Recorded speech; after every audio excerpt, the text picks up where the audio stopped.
Hello everyone, welcome back. In school you probably played that computer game, the Oregon Trail. Cute pixels, silly music, and sudden death by dysentery. What the game skipped. The parents who starved so kids could eat, the mothers who nursed until they collapsed.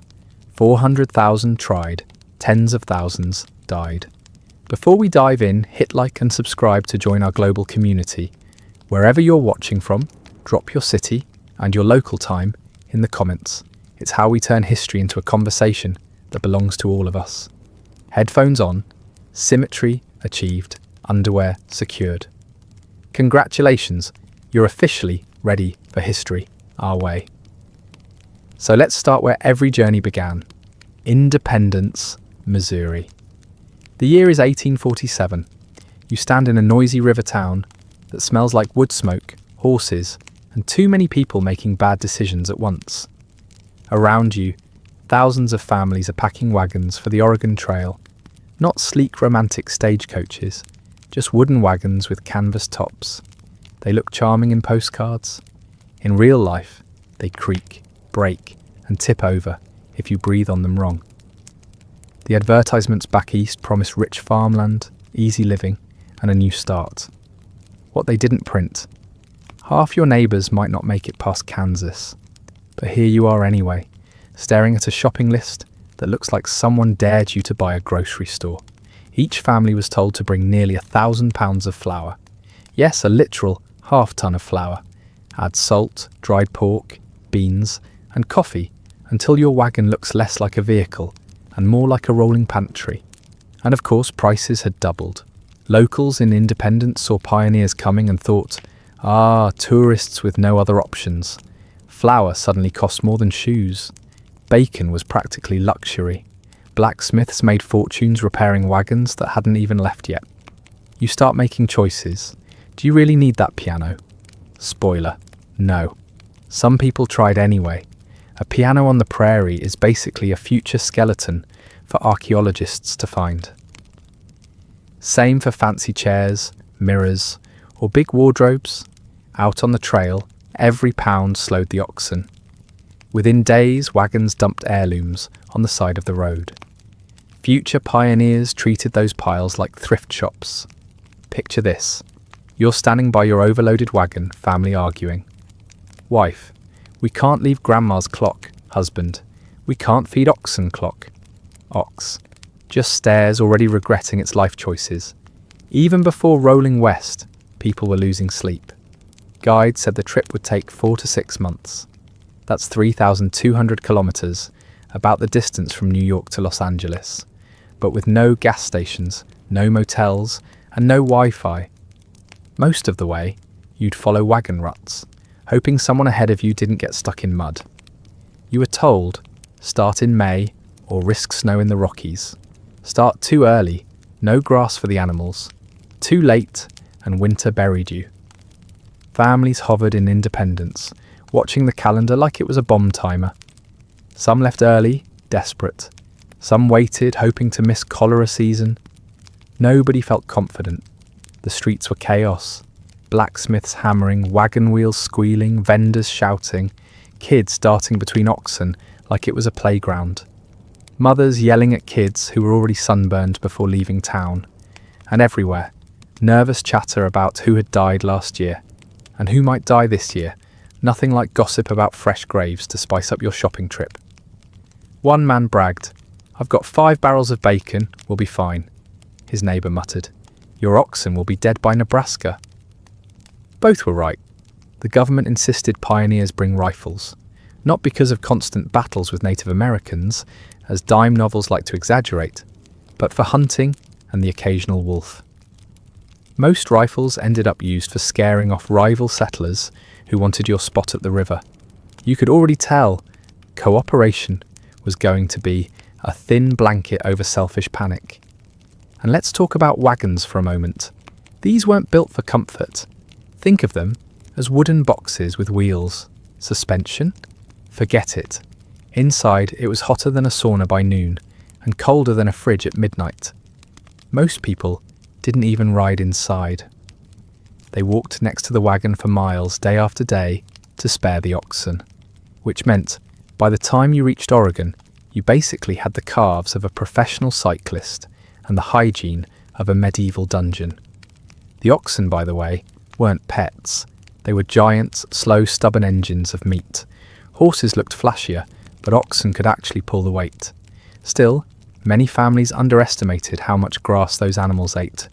You'd watch your ox chew through a patch like it was competing in an eating contest, then look at the horizon and realise there's not enough grass for this marathon. Packing food was strategy and gamble. Flour, salt pork, beans, nothing fancy. Hardtack, basically a rock pretending to be bread, was standard. You had to soak it in coffee just to dent it with your teeth. Kids gnawed on it like teething rings. Except worse, someone once joked that you could patch a wagon wheel with hardtack. Probably true. And water? Everyone said carry barrels, but water is heavy. You left town with a few gallons and prayed for streams. Nobody mentioned that streams often contain dead animals. Surprise dysentery. The polite 19th century way of saying you're about to spend your last days sprinting toward bushes. People dreamed of reaching Oregon, planting crops, owning land. But the moment you saw the endless prairie, you realised this was not a road trip. This was a survival lottery with bad odds. Even before the first mile, you already felt the weight of choices. Do you dump supplies now, or risk killing the oxen later? Do you leave family keepsakes behind, or drag them until they shatter? Neighbours quarrelled over grassland space. Families compared wagons like people now compare cars. Ours has extra canvas.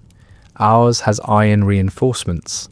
Everyone secretly knew both wagons would probably break halfway. At night, the camp outside Independence turned into a strange carnival. Fires flickered, children played tag, someone fiddled a tune. But under it all was tension. Parents whispered about cholera. Teenagers wondered if they'd ever see friends again. And oxen just lay there, chewing, like they'd seen this movie before. By dawn, the caravan formed lines. Wagons creaked forward. Independence faded behind. You were officially on the Oregon Trail. 3,200 kilometers of dust, hunger, and decisions that made no one happy. The dream of farmland still dangled at the far end, but reality had already started slapping before the wheels even cleared Missouri.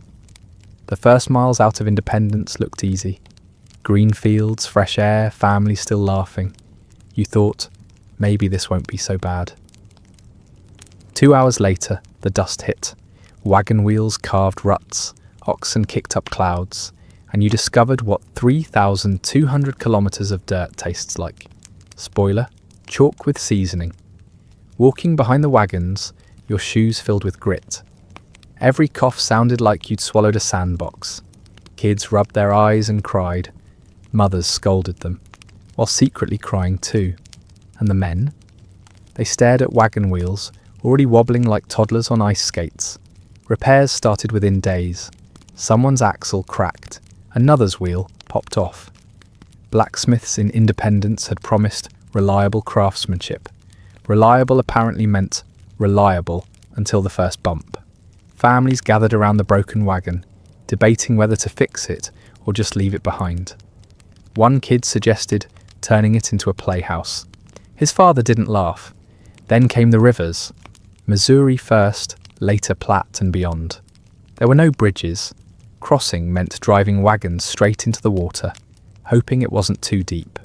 Sometimes it worked. Sometimes the wagon floated sideways, dumping barrels and screaming children. People shouted directions like they were conducting an orchestra of panic. Father. Left, go left, driver. The oxen only go straight, mother. Grab the baby. Baby, silently regretting being born this year. If the wagon made it across, you still had wet clothes, soaked supplies, and a fire that wouldn't start. Try cooking beans, when the only thing burning is your patience. Nights were worse, no cozy inns, just the ground. If you had a canvas, you made a tent. If not, you curled under the wagon, listening to every creak and cough in the dark. The prairie at night was silent until it wasn't. Coyotes howling, insects buzzing, oxen groaning. Families tried to sleep, but every mosquito had other plans. Some nights, the buzzing alone felt like a punishment designed by a bored god. Cold air crept in by midnight. Blankets helped, but not much. You'd wake with stiff joints, kids whining, and dew soaking your clothes. Breakfast wasn't pancakes, it was yesterday's bread crusts. The smell of coffee barely covered the odour of sweat and animals. Hygiene? Let's just say you started smelling authentic within days. And then, the animals. Oxen slowed, tongues hanging out, ribs visible. Horses stumbled, families whipped, begged, pushed, but exhaustion won. Within the first week, carcasses lined the trail. Scavengers circled. Children asked questions adults didn't want to answer. One boy tried to give his dead ox a funeral. His parents pulled him away. Nobody had time for grief when the wagon still had miles to cover. Supplies didn't fare better. Flour sacks ripped open, salt barrels tipped, coffee spilled into the dirt. Mothers tried to scrape food off the ground, while fathers cursed. Every lost pound of flour was another day closer to hunger. People argued, was it worth saving the frying pan if it meant slowing the wagon? Usually, yes. Try making dinner with no pan. Disease showed up fast. Not cholera yet, but fevers, coughs, stomach cramps. Kids sick from drinking unboiled water. Adults tried to act tough, pretending stomach pains were just tiredness. Everyone knew better. One sick child meant the whole wagon train was on edge. Nobody wanted to start digging graves this early. Conversations around campfires grew sharper. Neighbour, your animals are slowing us down, father. So are yours, neighbour. At least mine aren't dead, father. Not yet. Tension simmered. Cooperation kept wagons moving, but tempers cracked as quickly as the axles. One evening, a family found their wagon tilted. During the day, one child had stuffed rocks inside as souvenirs. He thought they were pretty. The oxen thought otherwise. His father held up a rock and asked, "Worth starving for this?" The boy nodded. The rock was quietly left behind. By now, the dream of Oregon farmland was already fraying. The prairie stretched endless, the sun relentless. Feet blistered, shoulders ached from pushing wagons, eyes stung from dust. You realized this wasn't an adventure, it was a grind, and you were only days in. The pioneers wrote it bluntly. We left Missouri with laughter. By the first week, we buried the first child. That's how fast optimism turned into reality. And so, mile by mile, the caravan crawled westward. Dust behind, uncertainty ahead, everyone pretending tomorrow would be easier. It never was. By the second week, the food situation looked grim. You started with flour, bacon, beans, rice, coffee, sugar, and maybe a few apples if you splurged. It sounded like a feast when packed neatly in barrels. But on the trail, meals shrank fast. Hardtack became the star dish. Hardtack was flour baked into bricks, so tough sailors joked you could patch a roof with them. Pioneers didn't joke. They actually tried to eat them. The trick was soaking it in coffee or soup until it softened. If you bit too soon, congratulations, you'd just chipped a tooth. Dentists weren't exactly common on the prairie. Beans followed, boiled, salted, and reboiled. By day 3, beans lost their appeal.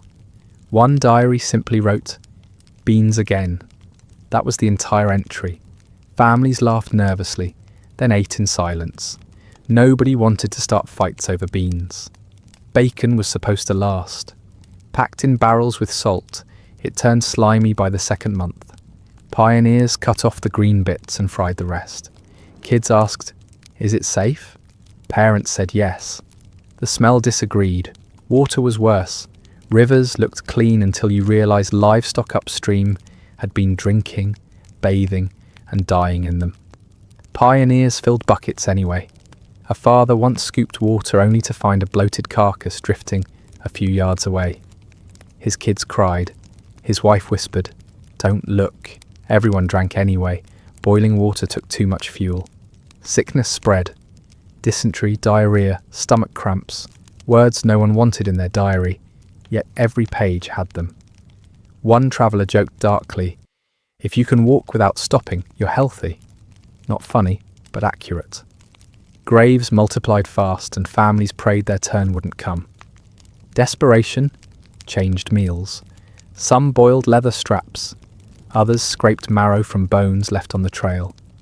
Children chewed bark pretending it was candy. Diaries describe eating rawhide. Tough but fills the stomach.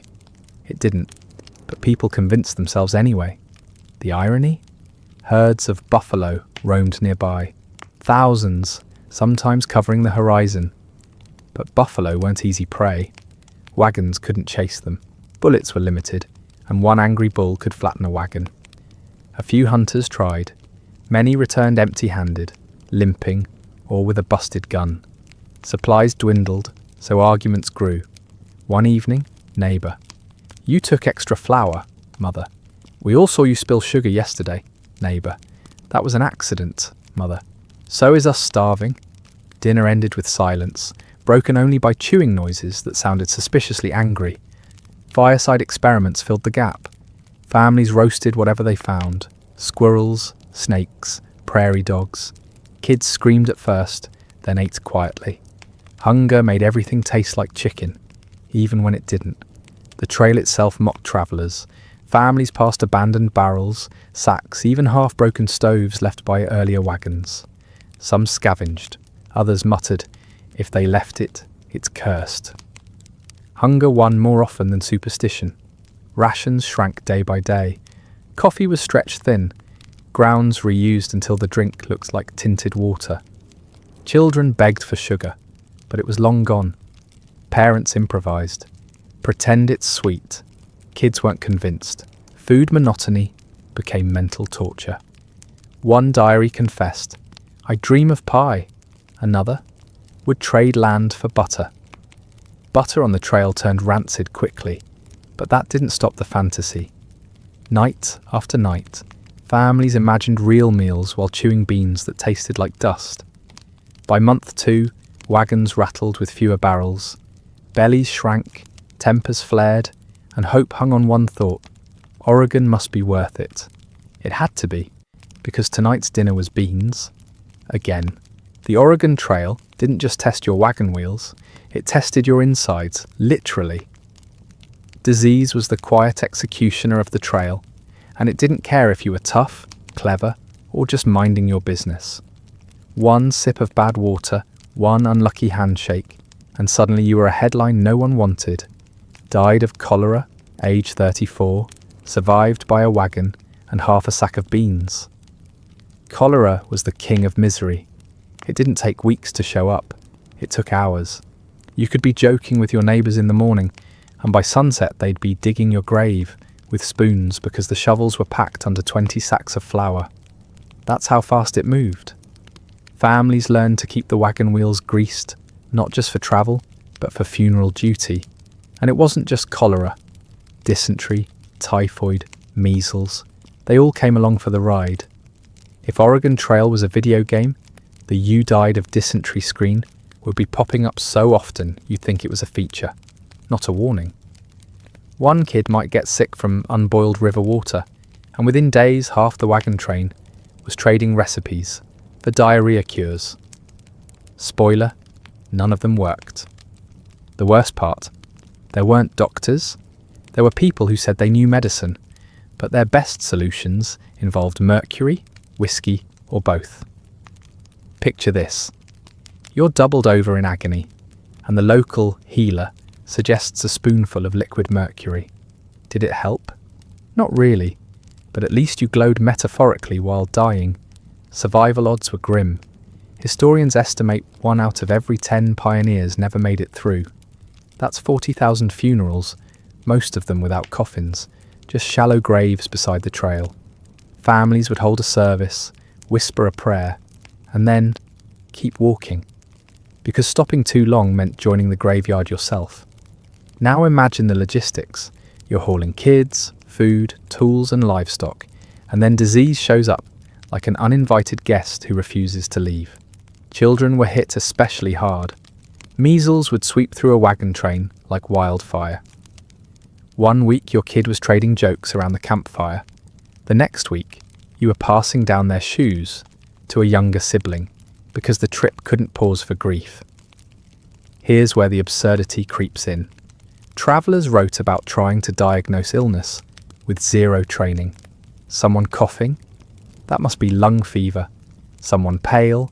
Clearly ague. Someone sneezes twice? Probably cursed by bad onions. Medical science wasn't advanced. It was basically guessing with confidence. Let's pause for one awkward scene. Picture two wagon leaders arguing. Leader 1, she's got the flux. Leader 2, no, it's cholera. Leader 1, what's the difference? Leader 2, one makes you weak, the other makes you dead faster. Leader 1, comforting. It was that casual. Death wasn't shocking. It was expected. People even got darkly practical about it. Someone would die, and the family had to decide whether to bury the body deep, extra work, or shallow, faster but wolves. Many chose shallow because the trail didn't wait. Imagine explaining that decision to your in-laws. Water was the big culprit. Rivers looked clean but weren't. Sometimes whole herds of buffalo crossed upstream, leaving a soup of mud and dung. Families still drank it because what else could they do? Boiling water took too much fuel, and wood was scarce. So instead, people rolled dice with their intestines. Most lost. And food didn't help. A diet of salted pork and hardtack wasn't exactly immune system friendly. If the bacteria didn't get you, scurvy might. That's what happens when your only vegetable is the memory of one. Children grew thin, gums bled, and yet parents kept handing out the same rations because, well, that's all there was. By mid-century, cholera season was as real as harvest season. In 1849 alone, thousands of graves lined the trail. One diary entry described it bluntly. We count the dead by breakfast. No poetry, no reflection, just brutal arithmetic. And still, more families left Independence, Missouri, every spring, hoping they'd be the lucky ones. Here's the kicker. Pioneers weren't ignorant of the danger. They knew the trail was full of sickness, but land fever was stronger than logic.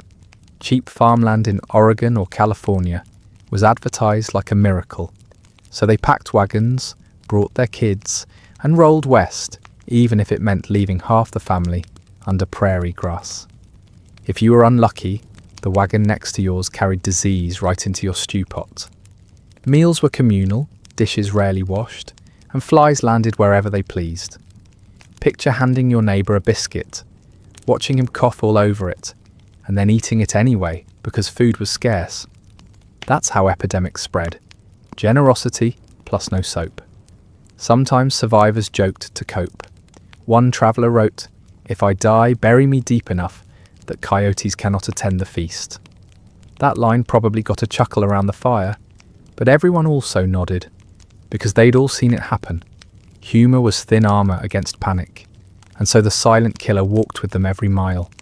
Not an arrow, not a bandit, not a storm, but the invisible enemy of dirty water and bad food.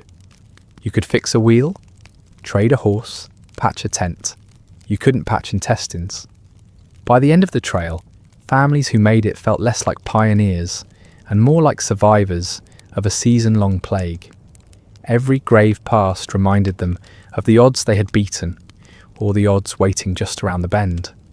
Somewhere out there, in dusty grass still hiding cracked stones, lie the numbers behind the myth. Tens of thousands of men, women, and children who never saw Oregon. Their wagons rolled on without them, wheels creaking, while the trail quietly claimed another victory. If you want to understand the Oregon Trail, don't look at maps. Look at diaries.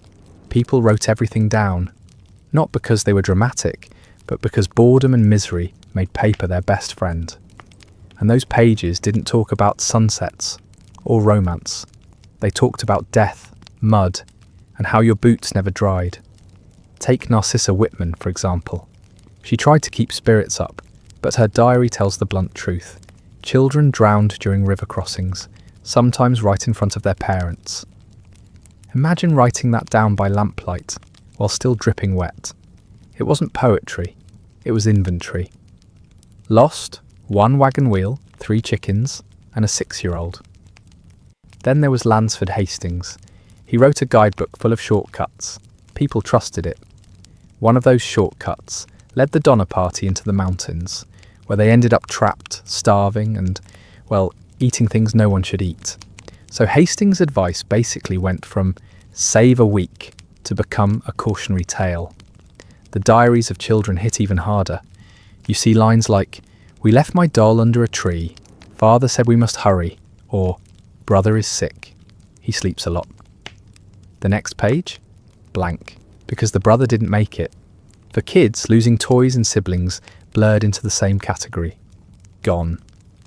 Sometimes those journals sound almost sarcastic, like kids inventing their own dark humour. One wrote, "We had beans for supper again. Tomorrow we shall die of beans." Maybe they didn't mean it literally, but on the trail, who could tell? Parents wrote about rationing, but also about guilt. One mother noted that she kept her last biscuit hidden from her children because they needed to learn. 2 days later, she confessed she ate it herself. No villain here, just desperation. Diaries forced people to admit what they couldn't say out loud. Conversations got equally strange when people were exhausted. Picture this, father. "Keep walking, child. My feet hurt, father. That means you're still alive, child. Lucky me." You laugh, but that tone shows up in dozens of journals. The absurd became normal. And then came the Donner Party. You've heard the story, but the diaries make it worse. Snow piled up, food ran out, and the entries shrank. First full sentences, then fragments. Cold. No bread after that, just names. And then silence. Survivors later admitted to cannibalism, but the journals didn't spell it out. They didn't have to. The blank pages did. Not all misery was about death. Some diaries read like passive-aggressive family chats. Husbands complaining their wives packed too many dishes. Wives writing that their husbands never fixed the wagon. Kids drawing pictures of buffalo instead of chores. If Instagram existed, these journals would have been Oregon Trail subtweets. One man wrote, "Our cow wandered away, found her again, standing on our bacon." He didn't elaborate. He just left it there, as if that was self-explanatory. And maybe it was. Children's entries sometimes sound eerily calm. Today we buried another. No drama, no exclamation marks. Just another Wednesday. That flat tone makes it worse. When tragedy repeats often enough, it stops being shocking. The trail taught kids that lesson early. And yet, there were small joys too. A few diaries mentioned cherries picked by the roadside, or a game of tag played while waiting for repairs. Blink and you miss it happiness, squeezed between entries about dysentery. One girl wrote, "We sang until father told us to be quiet. That's as close as you get to a party." By mid-journey, journals became survival ledgers. How many oxen left? How many nails lost? Which child could still walk? It's like balancing a budget, except the deficit was lives. And you couldn't stop writing, because stopping felt like giving up. Even as handwriting grew shakier, people kept scratching out the story. Sometimes you see notes like, "No more ink, using berry juice." Imagine that, your family's worst week, recorded in purple smears. The darkest truth, many journals end without endings. Just half a page, maybe one unfinished sentence, and then nothing. The family probably didn't survive to write more. Modern historians piece together their fate from graves and abandoned wagons. The Donner Party overshadows everything, but smaller tragedies happen constantly. A father's diary might mention leaving his sick wife in the care of strangers because he had to keep moving with the children. Did he ever see her again? The diary doesn't say. Even rumours made it into diaries.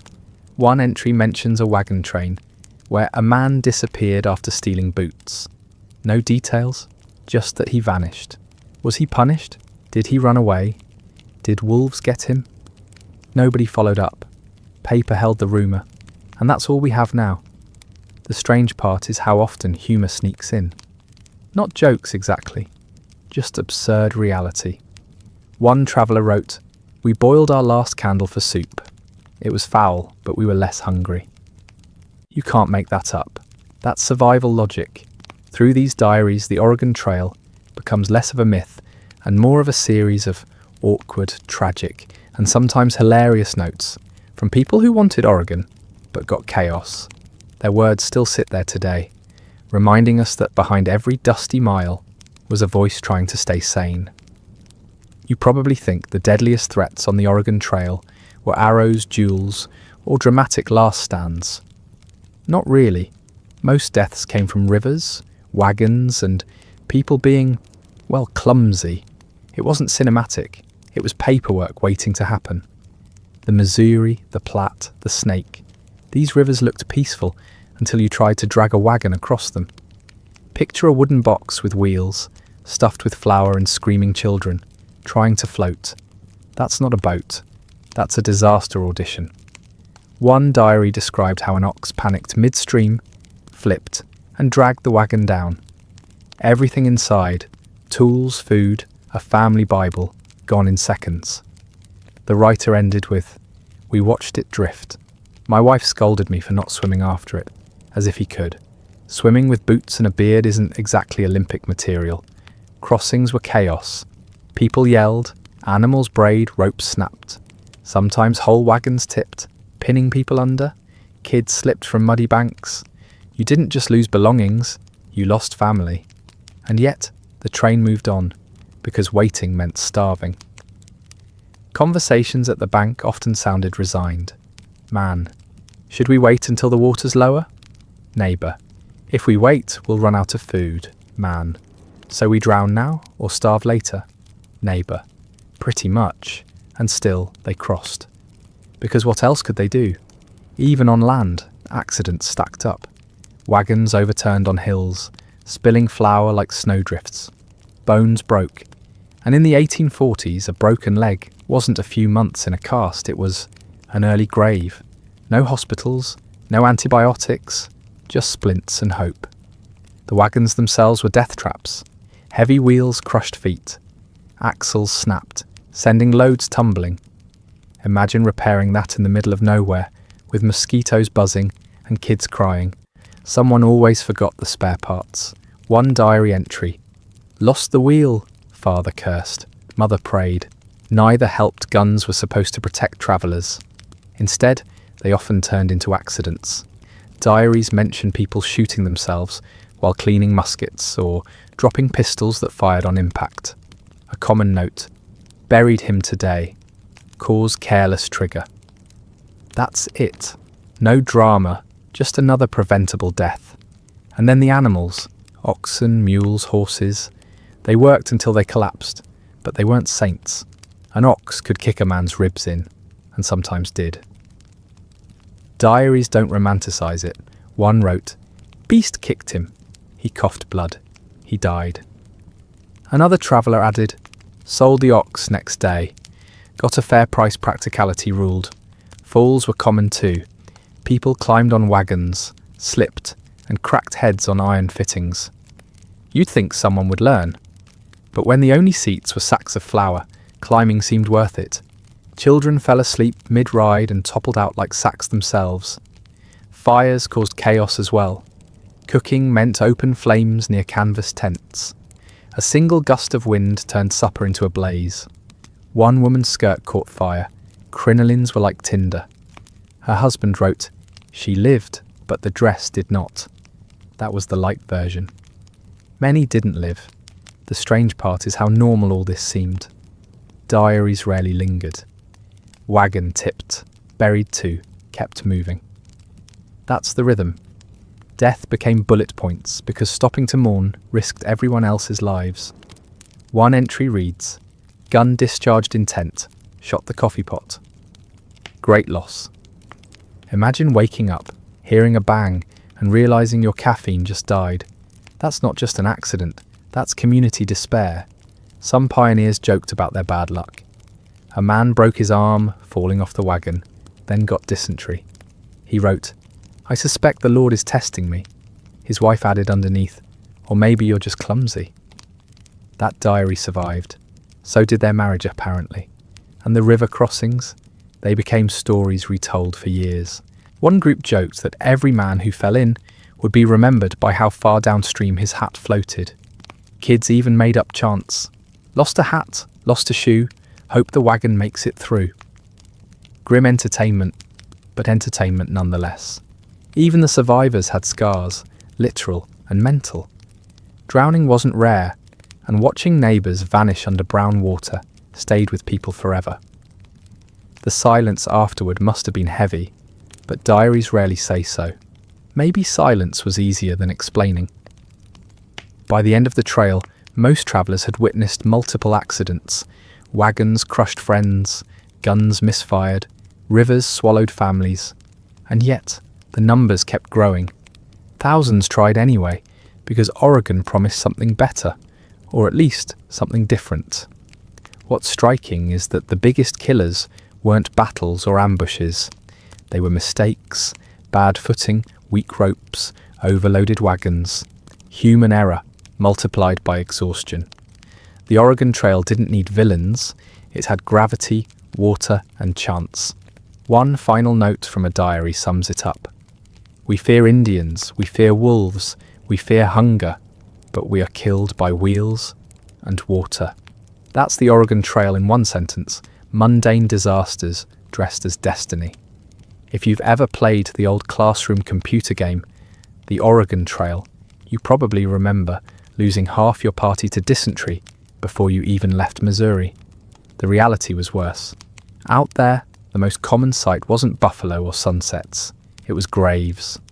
Mile after mile, mounds of earth told the story of who didn't make it.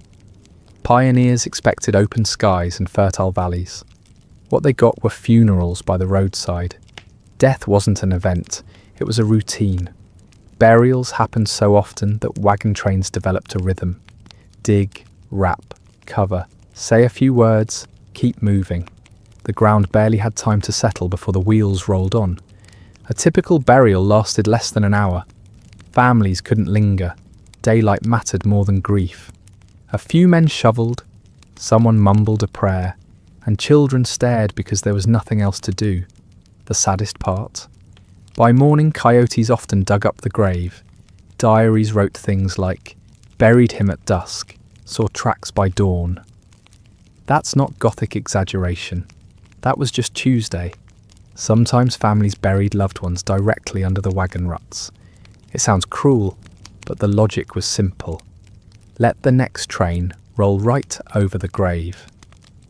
Wagons weighed a ton, literally, and that pressure discouraged animals from digging. Practicality over dignity. Numbers piled up. Modern historians estimate around 65,000 people died along the trail. That means roughly one grave every 80 yards, stretching from Missouri to Oregon. Kids noticed. One boy started keeping score, like it was a road trip game. His father told him to stop. His mother told him to finish his beans. Markers were makeshift. A stick in the dirt. A name carved into bark. A verse scratched on wagon planks. Wood rotted. Bark peeled. Rain washed everything away. A month later, no one could tell who rested where. Today, archaeologists still find traces. Buttons, beads, scraps of cloth. Nothing noble. Just fragments that slipped through time. And not all burials were equal. Poor families wrapped children in blankets because coffins were impossible. Wealthier travellers sometimes tried to bury belongings with the dead, but wagons were heavy enough already. One diary described a man burying his wife with her quilt, then immediately complaining about sleeping cold that night. People grieved, but they also had to keep living. Even humour sneaked in, though it was awkward. A family once carved a headboard so lopsided it looked like a mistake. They laughed through tears and wrote in the diary, "She would have laughed too." It wasn't disrespect, it was survival. For children, graves were just scenery. Some counted them. Some doodled crude crosses in the dirt. Adults hated it, but kids process fear differently. Imagine trying to discipline your child while they sang rhymes about roadside funerals. Parents scolded, but what could they do? Travellers also reused graves. If a family buried someone near a landmark, others often added their dead to the same spot. One location became known as Grave Springs because so many markers clustered there. That wasn't unusual, it was convenience. Why dig a fresh hole if there's already a sacred patch of ground? The trail diaries rarely lingered on grief. Notes looked like shopping lists. 2 oxen died, past 3 graves. Camped by river mourning was private, but the record was public. Death was a footnote in the daily log. Animals made it worse. Wolves prowled shallow sites, dragging away bones. Birds picked at clothing. Some pioneers crushed graves with rocks to keep scavengers out. Others scattered ashes when wood was available. Fire was cleaner, though rare. Wood was precious, better used for wheels than cremation. Fast forward to archaeology today. Ground-penetrating radar finds dozens of forgotten burials each year. Many are shallow, less than 2 feet deep. That wasn't laziness, it was exhaustion. Digging hard soil after walking 20 miles was no small task. Families did what they could, then moved on. Even the living had to normalise it. At campfires, people swapped awkward comments. Traveller CA: "We buried 2 today." Traveller B: "Better than 3." Traveller A: "Pass the beans." It wasn't comedy, it was coping. Dark humour kept sanity alive. If you walked the trail back then, you wouldn't ask if you'd see a grave. You'd ask how many before lunch. The Oregon Trail wasn't just a path west. It was a rolling cemetery, built step by step on sacrifice. By the end of the journey, graves outnumbered milestones. That's how people remembered distances. Not in miles, but in who they lost. The Oregon Trail wasn't just marked by graves, it was also littered with stuff. Tons of it. Not relics carefully placed, not offerings. Just ordinary belongings dumped by families who realised, too late, that wagons had limits. Picture Independence, Missouri. You've just bought supplies, a wagon, 4 oxen, 1,000 pounds of flour, and maybe a rocking chair, because Grandma insisted. 2 weeks later, halfway up a hill, the oxen collapse. The solution? Toss the chair. Grandma sighs.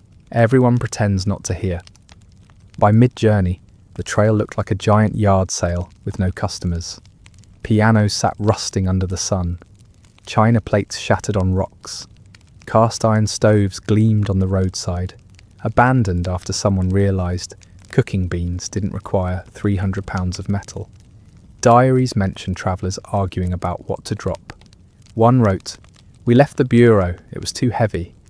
Imagine carrying a bureau, the kind of furniture that takes 3 friends, and a grudge to move, and expecting oxen to pull it across a continent.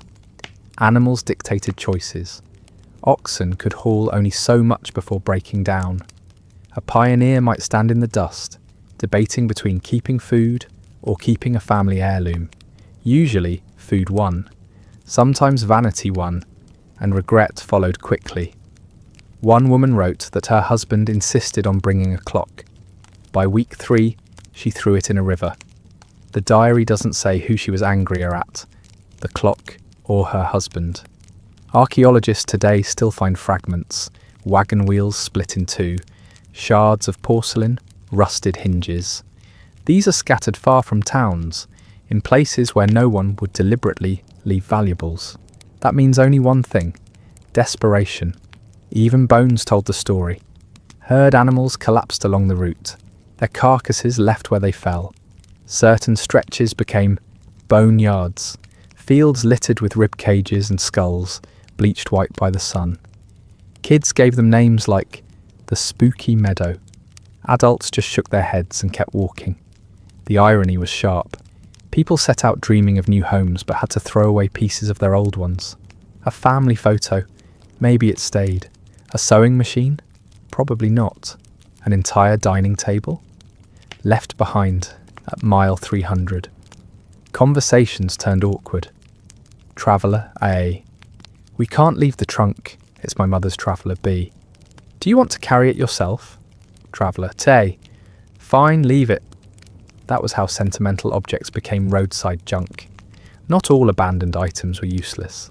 Later travellers scavenged them. One man bragged that he furnished half his new house in Oregon with things other people dumped. Recycling, 19th century style. But the most common item tossed? Cooking pots. They were heavy, awkward, and plentiful at trading posts. Some wagons dropped duplicates. Imagine a trail lined with dented skillets and cracked kettles. If you tripped, you'd hear clanging metal, like a marching band rehearsal. The sight disturbed outsiders later. When soldiers and surveyors followed the same routes, they found the trail still decorated with relics. It looked less like migration, more like a slow-motion collapse. Archaeologists don't just find objects, they find patterns. Heavy stuff gets dropped early, fragile stuff later. That's how they can map suffering mile by mile. The first 500 miles are furniture. The last 500 are broken tools and worn-out shoes. Every loss tells you how hope thinned. One diary describes a child crying because his wooden toy horse had to be tossed. The father snapped, "Better the toy than your stomach." The child probably never forgave him. Even musical instruments weren't spared. Families tried to bring fiddles, flutes, and yes, entire pianos. Some made it a few weeks. Others didn't survive the first storm. Travellers walking behind might suddenly find a piano in a ditch. Keys missing, strings snapping in the wind. Imagine explaining that to a child. "No, honey, the prairie doesn't play music." Someone just gave up. Later, settlers remembered those sights vividly. One old man recalled stepping over a featherbed abandoned in mud. Another swore he saw an entire wardrobe lying on its side. People joked that if you followed the trail long enough, you could rebuild a house piece by piece. Some abandoned objects even became landmarks. Turn left at the broken wagon. Camp by the stove. Over time, the discarded possessions became unofficial signposts. One trader admitted he found his way west by following the trail of junk. If you think this sounds absurd, it was. But it was also inevitable. Wagons had no spare room. Oxen had no patience. And people underestimated how much 2,000 pounds really weighed. Even today, hikers retracing parts of the trail stumble across rusted iron or cracked glass buried in soil. Farmers ploughing fields near old routes sometimes unearth wagon parts. Each object is a reminder of someone's breaking point, when survival demanded sacrifice and the prairie floor became a storage unit. By the end, the Oregon Trail wasn't just a road. It was a museum of failure, mile after mile. Ask most people about the Oregon Trail, and they'll mention wagon trains, dust, and an ominous line about attacks by Indians.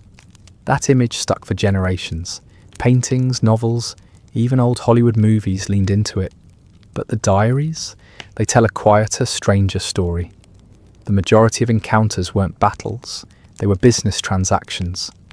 A pioneer would stagger up to a village with half-dead oxen, while locals offered salmon, corn, or dried roots. Prices weren't cheap, but they were fair. One settler grumbled that a fish cost him a shirt. In the next line, he admitted the fish tasted better than anything he'd eaten in weeks. There were moments of culture shock too. Some diarists confessed admiration.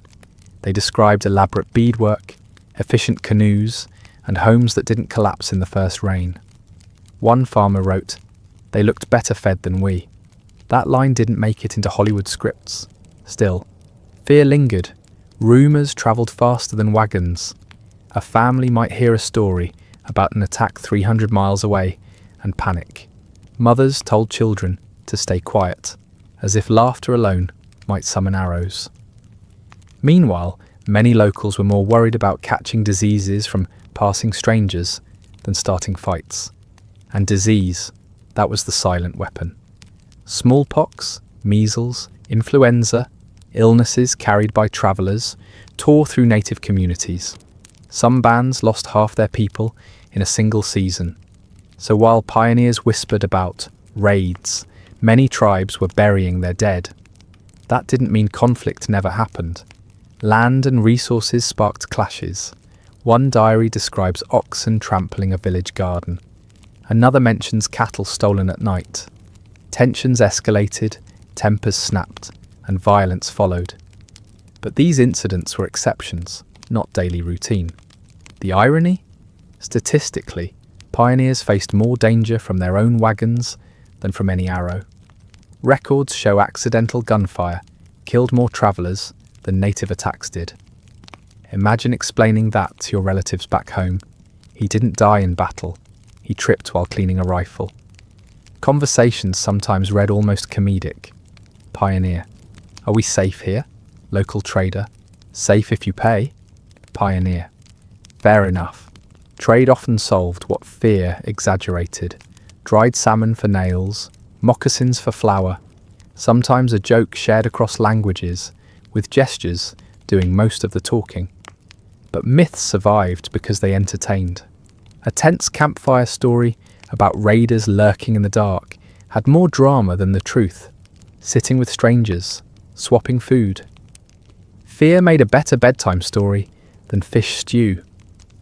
Travellers also described awkward friendliness. One boy wrote about native children running alongside wagons, laughing at the strange clothes settlers wore. The boy admitted he laughed back, even as adults scolded him. Don't fraternise, they said. He didn't know what fraternise meant, but he knew it ruined the fun. Sometimes admiration slipped through. A woman noted how quickly native guides could cross rivers, balancing on canoes while wagons struggled and tipped. She sighed in her diary. Our men fell in twice.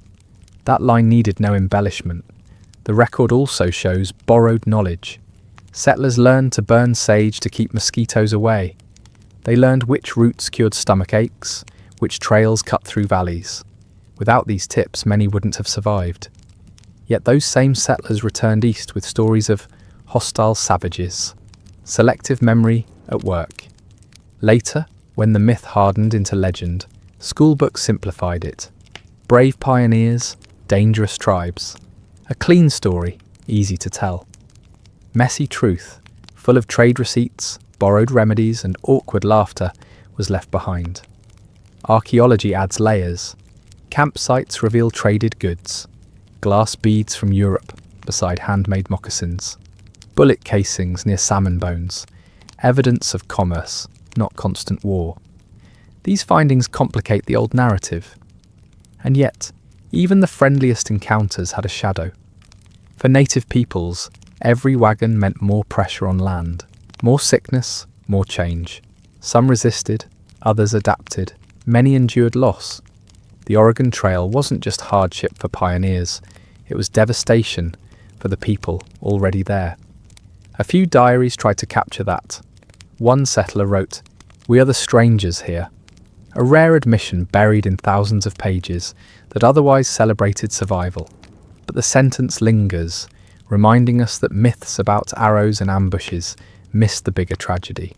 So when someone today says, the trail was dangerous because of Indians, the response should probably be, no.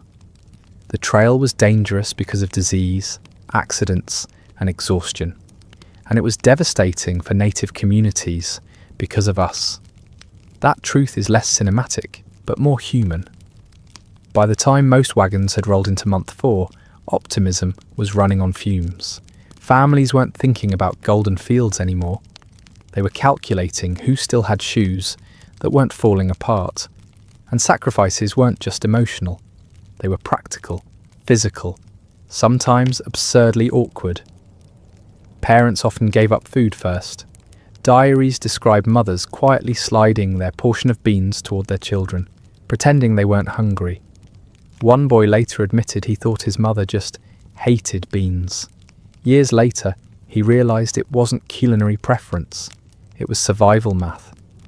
Nursing mothers faced the cruelest version. Accounts tell of women who kept breastfeeding even as they starved themselves. The body gave everything it had, until it had nothing left. And when those mothers died, their children were often adopted by whatever family had space in their wagon. Sometimes that meant cousins, sometimes total strangers. Imagine being told, "This is your new mum. She makes better cornbread." Fathers weren't spared either. Plenty collapsed while trying to push wagons out of mud. And those wagons weren't light. Half a ton of flour, bacon, and whatever furniture nobody had ditched yet. One diary mentions a man sinking thigh-deep in muck, refusing to let go of the yoke until he passed out. The entry ends with, "Wagon freed." Man did not rise dry, brutal and final. The sacrifices stretched beyond food. Belongings were constantly thrown overboard. Families argued over whether to ditch a spinning wheel, a cradle, or the family Bible. The cradle usually went first, it took up space and babies could always sleep in a box. Awkward logic, but logic nonetheless. Sometimes, though, people tried too hard to hold on to things. A man insisted on keeping his piano, hauling it for weeks until oxen finally gave up. He abandoned it by the roadside, and for months afterward, passing families joked about the trail concert. Picture kids banging the keys, half the notes broken, dust flying off like applause. Sacrifice also meant splitting families. When disease struck, the sick were often left behind, not abandoned cruelly, but left in camps with others in the same condition. Healthy travellers kept moving. The road didn't stop. One teenager wrote bitterly, "We buried him at dawn. By dinner, we were 20 miles away." Some sacrifices were almost slapstick, in a bleak way. One diary tells of oxen collapsing mid-river, the family frantically trying to pull trunks of clothing to shore. They saved exactly one boot and a broken chair leg. The writer deadpans, "Not much use except for propping the fire." Conversations in journals show just how tense things got. Father, "We need to lighten the wagon." Mother, "Not my dishes, Father. They're heavy, Mother. So are you." It probably wasn't funny at the time, but the transcript makes it sound like 1840s dinner theatre. Children weren't shielded from any of this. They saw animals die, siblings buried, parents arguing about bacon grease. They carried buckets of water, gathered buffalo chips for fire, and sometimes carried news of death to other wagons. Childhood didn't pause, it was absorbed into the grind. Even when sacrifices worked, the relief was temporary. Save food today, starve tomorrow. Save a wagon today, lose it in the next river. One diarist wrote, "It seems each day we trade one misery for another." A sentence too calm for what it described. But not every act of sacrifice was grim. Some had touches of stubborn humour. A widow with 3 kids reportedly joked, "If I die, sell my hat for flour." Later, when she did pass, her oldest actually bartered the hat. They ate bread that night. It was a sad story, but also a strangely practical punchline. By the end, most families looked nothing like how they started. Parents thinner, children tougher, wagons emptier. The sacrifices were everywhere, in bodies, in possessions, in the quiet space left behind when someone didn't make it. And yet, these sacrifices shaped the narrative settlers carried forward. The myth of family courage was built on nights of skipped meals, shoes worn down to nothing, and arguments about whether a chair leg counted as firewood. The Oregon Trail wasn't just about reaching land. It was about how much people gave up along the way, and how often that meant losing pieces of themselves. Crossing into Oregon should have felt like winning a prize. After 6 months of mud, hunger, and funerals, people expected heaven on earth. Instead, they stepped into more dirt. Sure, it was green in some places, but the ground didn't magically till itself. Guides and pamphlets back east had promised fertile valleys, streams full of fish, orchards waiting to bloom. What settlers found was land that still needed years of backbreaking work. One diary put it bluntly, "The earth here does not know us yet." That's a poetic way of saying the soil wasn't cooperating, and the timing was rarely perfect. Many arrived at the start of winter. Imagine dragging yourself across 3,000 kilometres only to realise your first big chore is building shelter before snow buries you. Some settlers cut logs so fast their hands blistered and bled. Others tried digging into hillsides, making caves lined with mud. One boy described their first house as a hole that leaked. Not exactly the dream farmhouse, Food was another letdown. Supply wagons were nearly empty by the time people arrived. Local crops couldn't grow overnight. Families spent their first months trading scraps, trapping whatever animals they could, and praying neighbours had more beans than they did. One letter even mentions folks boiling leather again, except this time in their permanent homes. Conflict sprouted too. Land boundaries weren't always clear, and neighbours quarrelled. One man claimed a creek for his cattle. Another said his kids played there first. Things escalated until one of them tried to build a fence straight across the water. Locals joked about it being the world's narrowest dam. Nobody laughed when both families stopped speaking for years. Government land grants added another headache. Surveyors weren't always precise, and sometimes the same patch of dirt was promised to multiple families. There are records of men measuring fields with ropes, only to discover they overlapped by several feet. Arguments ended in court, if a court existed nearby. Otherwise, grudges became generational. And then there were the animals. Oxen that survived the trail were often too exhausted to plough.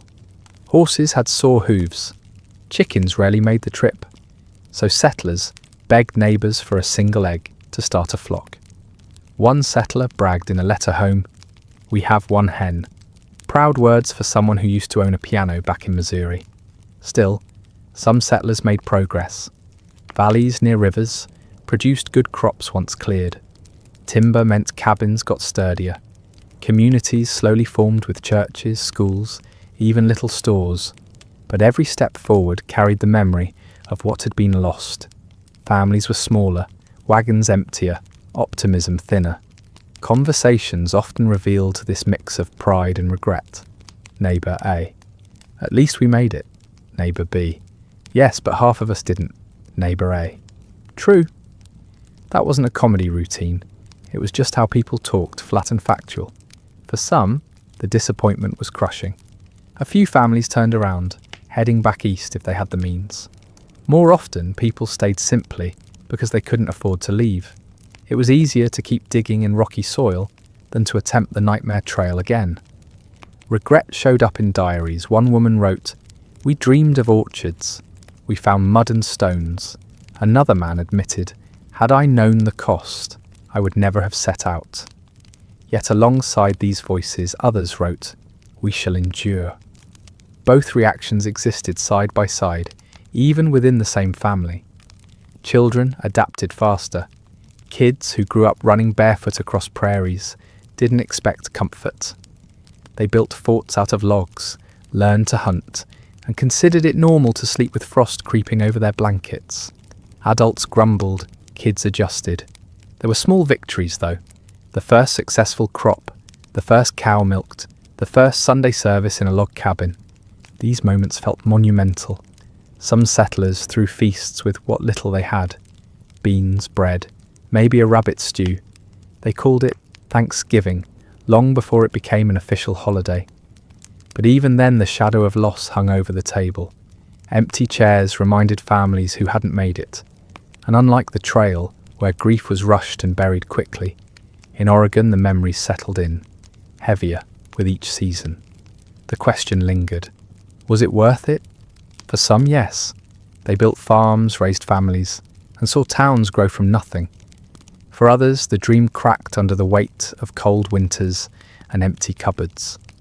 One traveller summed it up perfectly. "We have reached Oregon. Now the work begins." It wasn't triumph, it was resignation. By the late 1800s, the Oregon Trail wasn't a daily struggle anymore. It was already becoming legend. Farmers were ploughing the fields that earlier settlers had bled for, and towns started popping up where graves once lined the path. But memory worked differently than reality. Families told stories around fireplaces, smoothing out the details. Instead of "your uncle died of dysentery," it became "your uncle was a pioneer." Same event, slightly better branding. Kids preferred the pioneer version. As time passed, the hardships turned into folklore. Newspapers printed tales of brave wagons pushing west, often skipping the part about disease outbreaks or oxen collapsing mid-plough. People liked heroism more than statistics. By the early 20th century, the Oregon Trail was taught in schools as if everyone had marched with flags and banjos. And then came the biggest rebranding: education games. In the 1970s, schools introduced the Oregon Trail on clunky computers. Millions of kids learned the word dysentery, not from medical books, but from pixelated characters collapsing on screen. Ask anyone today, and they'll say, "Oh yeah, Oregon Trail, that's the game where you die of diarrhea." Not exactly the tribute those pioneers expected. The irony is sharp. 400,000 real people set out on the trail, tens of thousands died, and their suffering was reduced to a pop-up text box. You have died of dysentery. Educational? Sure. Accurate? In its own way. Archaeologists and historians still chase fragments of truth. Modern digs have uncovered wagon parts, iron pans, cracked dishes, even children's toys. Each object whispers, someone carried this 1,500 miles before deciding it wasn't worth the wait. Every shovel in the dirt brings up both trivia and tragedy. Locals in some towns treat the trail as heritage tourism. Signs mark supposed campsites. Souvenir shops sell mugs and t-shirts with slogans like, "I survived the Oregon Trail." The settlers themselves might raise an eyebrow at that, considering most didn't. But nostalgia sells, and the line between myth and memory blurs with every postcard. Still, the numbers remain sobering. Out of roughly 400,000 who attempted the journey, an estimated 30,000 to 50,000 died. That's not just a lot of graves, that's entire towns erased along the path. Yet what stuck in national memory wasn't the loss, it was the endurance. People clung to the idea that pushing west meant opportunity, even if the cost was unbearable. It left a strange cultural inheritance. On one hand, there's pride. Our ancestors braved the wilderness. On the other, there's a shrugging humour. Well, at least they didn't forget the beans. Both coexist, often in the same family reunion conversation. Dialogues between memory and reality still sound awkward. Historian: tens of thousands died in misery. Tourist: cool, where's the gift shop? That gap isn't disrespect, it's just how stories age. And maybe that's the point. The Oregon Trail isn't remembered because of precise facts. It's remembered because it became shorthand for hardship, for pushing limits, for families trying to carve a life where none existed before. And in the retelling, it got wrapped in jokes, classroom nostalgia, and awkward pixel art. When you strip it down, the legacy is simple. The dream of opportunity carried people west, but survival demanded everything. Sometimes literally everything. Parents died so children could go on. Siblings were buried by the roadside before the wagon rolled forward. And yet people still followed, step after step, believing it mattered. That duality, suffering and pride, tragedy and nostalgia, is why the Oregon Trail endures in memory. It wasn't glorious, it wasn't romantic, but it was definitive. And when people today laugh at the old game or trace the trail on vacations, they're touching a past that was far grimmer than it appears. The final irony? The Oregon Trail taught America that survival was possible, but it also showed survival had a cost counted in broken wagons, empty cupboards, and countless graves left without markers. In the end, the trail didn't just lead to Oregon, it led to a national myth, a cultural punchline, and a strange bedtime story we're still telling.